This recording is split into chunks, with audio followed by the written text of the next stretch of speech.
1,00,000 మంది శివభక్తులతో కలిసి మహారుద్రాక్ష పూజలో పాల్గొనండి. వెంటనే కాల్ చేసి మీ పేరును నమోదు చేసుకోండి. మధు గారు, మామూలుగా ఈ ఆన్‌లైన్ షాపింగ్ వల్ల మనకు తెలియకుండానే ఎక్కువ ఖర్చు చేస్తున్నామేమో అని అనిపిస్తుంది. అందరికీ అనిపిస్తది. వాళ్ళ జీతంకి మించి, వాళ్ళకొచ్చే ఆదాయంకి మించి ఖర్చులే ఎక్కువ అందరికి ఎందుకవుతున్నాయంటే, ఒక రకంగా ఈ ఆన్‌లైన్ షాపింగ్ ఎఫెక్ట్ ఏమన్నా ఉందా? మన చేతిలో ఈ ఫోన్‌పేలు, జీపేలు అంటే ఈ ఆన్‌లైన్ ట్రాన్సాక్షన్ లేనప్పుడు ఒకలా ఉండింది. క్యాష్ మన చేతిలో ఉన్నప్పుడు.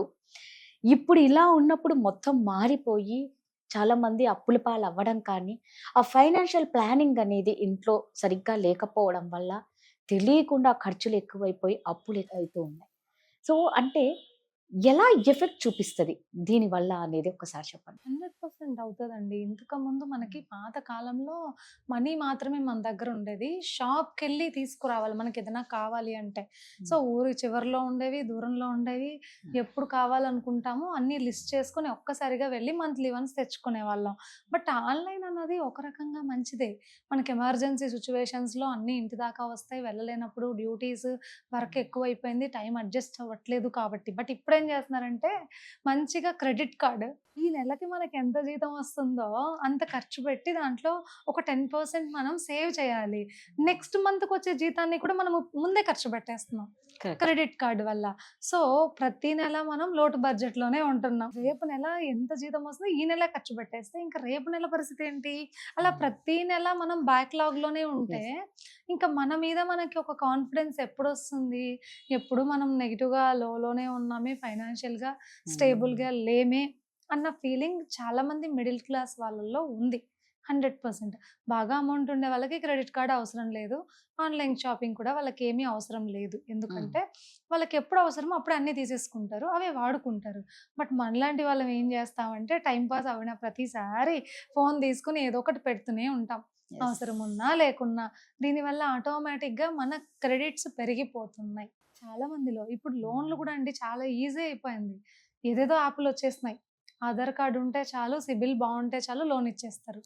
సో, అవును. నీకు ఎంతసేపు లోన్‌లు తీసుకుంటూనే ఉంటే ఎప్పుడు కడతావు? నిజం కదా! నీకంత ఉండాలి కదా సాలరీ.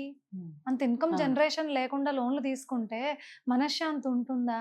ఫైనాన్షియల్ మేనేజ్‌మెంట్ తెలియకపోతే మనం ఎన్ని అనుకున్నా అండి, ఎంత తిన్నా, ఎంత బాగున్నా ఫైనాన్షియల్‌గా స్టేబుల్‌గా లేనప్పుడు ఆ టెన్షన్, ఆ ప్రెషర్ మనిషిని చాలా కుప్పకూల్చేస్తుంది. అందుకే చాలా మంది సూసైడ్ చేసుకొని చనిపోతూ ఉంటారు. అప్పులైపోయామని అవును. చెప్పి దాన్ని ఎలా మేనేజ్ చేసుకోవాలో తెలియక, హ్మ్. మళ్ళీ ఎలా కట్టాలి, రీపేమెంట్ తెలియక చాలా ఇబ్బంది పడుతూ సూసైడ్ టెండెన్సీస్ కూడా చాలా మందికొస్తుంటాయి. ఓకే. అంటే ఫైనాన్షియల్ మేనేజ్‌మెంట్ అన్నది అంత ఇంపార్టెంట్. ప్రతి ఫ్యామిలీకి మెయిన్ పిల్లర్ ఫైనాన్సే ఫైనాన్షియల్ కదా! మేనేజ్‌మెంట్. యెస్, ఖచ్చితంగా. ఎలా కంట్రోల్ చేసుకోవాలండి ఈ ఆన్‌లైన్ షాపింగ్‌ని? అనుకుంటాం. అబ్బా! ఇంకా నెక్స్ట్ మంత్ అస్సలు కొనొద్దబ్బా! ఇంగ నెక్స్ట్ మంత్ దీని జోలికెళ్ళొద్దు. అసలు దాన్ని ఓపెన్ చెయ్యొద్దు అని అనుకుంటూనే, అసలు అవసరం లేకపోయినా కూడా మనం ఆడవాళ్ళం బట్టలు తీసుకోవడం కానీ, శారీస్‌కి బాగా టెంప్ట్ అయిపోతూ ఉంటాం. బాగా అసలు ఆ వీడియో చూస్తూ ఉంటే చూడొద్దు, చూడొద్దు, చూడొద్దు అంటూనే చూసేస్తూ ఆర్డర్ ఇచ్చేసింటాం. ఇదంతా ఎందుకు జరుగుతుందంటే పని లేకపోవడం అండి. ఆఫీస్‌లో బిజీగా 10-4 మనం వర్క్ చేసామనుకోండి, ఈవినింగ్ హ్మ్. వచ్చాక ఇంట్లో పనుంటది. యెస్. ఇవన్నీ చేసే లోపు అలసిపోయి నిద్రపోతాం. కానీ ఏ పని లేని వాళ్ళు, హ్మ్. ఆఫీస్‌లో ఖాళీగా ఉండేవాళ్ళు ఆర్డరే కదా పెడతారు. సో, హ్మ్. వాళ్ళకి టైమ్ పాస్ అవ్వదు. కాబట్టి అది బావుందా? ఇది బావుందా? రివ్యూస్ బావున్నాయా? చూడడం, ఆర్డర్ పెట్టడం.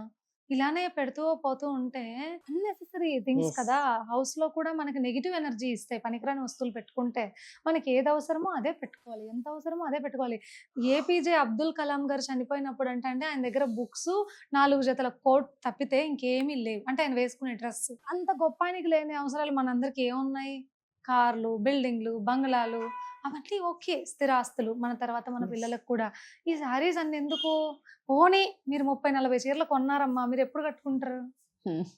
ఎప్పుడు కట్టుకుంటారు? ఏదో డ్యూటీకి పోయే వాళ్ళన్నా అయితే పర్వాలేదు. ఏదో రోజు కట్టుకోవాలి అవసరం ఉంటది అని అనుకుంటాం.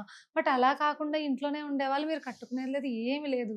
ఎప్పుడో నిజంగా. వీళ్ళెళ్ళే ఒక మ్యారేజ్ కోసం అన్ని చీరలు కొనడం, అన్ని రకాల ఆర్నమెంట్స్ కొనడం, హ్మ్. అన్ని మోడల్స్ కొనడం. అవన్నీ ఎందుకు? ఎందుకంటే వీళ్ళకి ఏం పని లేకపోవడం ఒకటి. ఇంకొకటేంటంటే వాళ్ళకి ఇంకా ఇంట్లో వాళ్ళు ఎవరు మాట్లాడే వాళ్ళుండరు. టైమ్ స్పెండ్ చేయడానికి ఉండదు. హ్మ్. కాబట్టి ఇవన్నీ చూడడము. దాంట్లో ఉన్నవి ఆర్డర్ పెడుతూ ఉండడం. ఈ మధ్య అబ్బాయిలు కూడా పెడుతున్నారండి. అవును. అబ్బాయిలు కూడా పెడుతుంటారు. అమ్మాయిలు అంటూనే ఉన్నారు గానీ అబ్బాయిలు కూడా బాగా పెడుతున్నారు.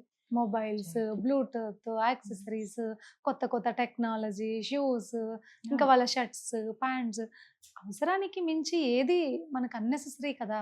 ఎంత అవసరం కుటుంబానికి అంతే పెట్టుకోవడం అనేది మన ఫైనాన్షియల్ స్టెబిలిటీని, మన కాన్ఫిడెన్స్‌ని, మన లైఫ్‌ని కూడా స్మూత్‌గా రన్ చేస్తుంది. అలా కాకుండా ఈ బిజినెస్ వేసే సైకలాజికల్ ట్రాప్స్‌కన్నీ మనం పడిపోకూడదు. ప్రతి ఒక్కరు బిజినెస్ స్టార్ట్ చేసేటప్పుడు సైకలాజికల్‌గా మనిషి మైండ్ సెట్ ఎలా ఉంటుంది?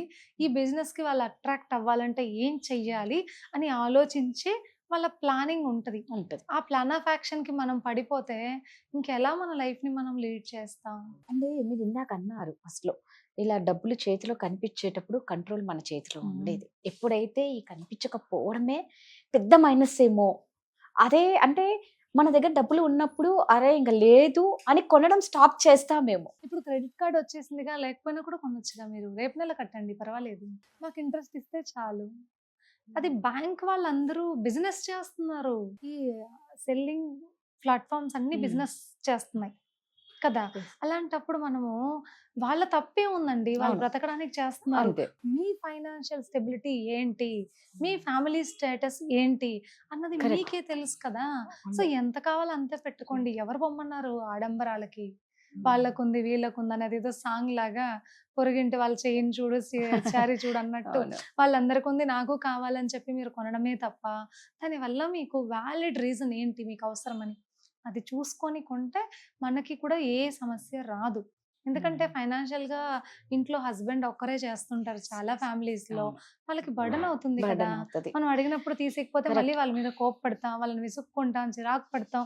దానివల్ల మళ్ళీ గొడవలొస్తాయి. గొడవలు. నీకు శారీ కోసం ఇంత కన్వర్జేషన్ అవసరమా? కదా! కాబట్టి ఆలోచించండి. ఏది అవసరమో దాన్ని కొనుక్కోవద్దని ఎవరు చెప్పరు. బట్ అన్నెసెసరీగా బిజినెస్ ట్రాప్స్‌కి మాత్రం పడిపోకండి. నిజంగా మనకు తెలియకుండానే అప్పులయ్యేది ఇలాగే హ్మ్. తెలియకుండానే అంటే బాధ్యతలు మనకి ఇప్పుడు ఎక్కువైపోయాయి. ఖర్చులు అలాగే అయిపోయాయి. పిల్లల ఎడ్యుకేషన్ ఫీజు అసలు ఒక్కొక్కటి ఎంత అంటే ఇన్ని బాధ్యతలు ఉన్నప్పుడు మీరు చెప్పినట్లు ఏది అవసరమో అది తీసుకోవాలి. అనవసరం అన్న జోలికి అసలు ఎళ్ళకపోవడమే ఉత్తమం. ఆ యాప్స్ అన్ని డిలీట్ చేసేయండి అది ఫస్టు. కదా! ఎందుకొచ్చిన బాధ? అసలు క్రెడిట్ కార్డ్ తీసుకోవాల్సిన అవసరం ఏమొచ్చింది మనకి? ఎంతుందో అందులో చేసుకోండి. క్రెడిట్ కార్డ్ ఎప్పుడు ఏదైనా ఎమర్జెన్సీ సిట్యుయేషన్, రైట్. ఎవరో మన కుటుంబ సభ్యులు ఒకరు హ్మ్. హాస్పిటల్‌లో ఉన్నారు. ఖచ్చితంగా యూజ్ వేరే అవుతది. దారే లేదు మనకి అవును. అనుకున్నప్పుడు క్రెడిట్ కార్డ్ వాడితే ఒక ఖచ్చితంగా. అర్థం ఉందండి. చీర కొనుక్కోవడానికా?